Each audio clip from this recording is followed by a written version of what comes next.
What's going on, guys? DIYAndrewFlockhart, and today I'm going to be showing you guys how to fix a jack that isn't lifting properly. The jack I'm going to be working on today is a Motormaster hydraulic trolley jack, and it is a 1.5 ton jack. The problem I'm having with this jack is that as it goes up, it slowly loses its ability to lift weight anymore until it gets to a point that it just stops lifting altogether. And that is due to this cylinder right here not being properly filled with hydraulic fluid. So this is going to be a quick video on how to fill up your jack with some jack oil with stop leak to fill this cylinder back up. Let's get to it. First thing you want to do, guys, is you're going to want to have this jack all the way to the bottom here.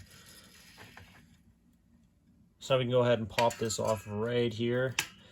Some of them will have a nut. In this case, I just have a little rubber gasket here. As you guys can see, definitely been some water that's gotten into here. It's gonna be messy. That's okay. Just make sure you fill it up.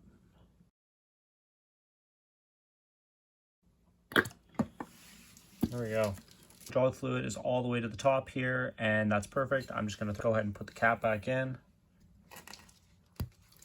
There we go. Definitely wipe it down afterwards. And that should be good. Let's try her out. So I'm gonna jack this thing all the way up, make sure it's working properly. This is already going a lot higher, and that is maxed out right there. That is way higher than I had it before. That's it, guys. That's how you fix one of these jacks, and thanks for watching.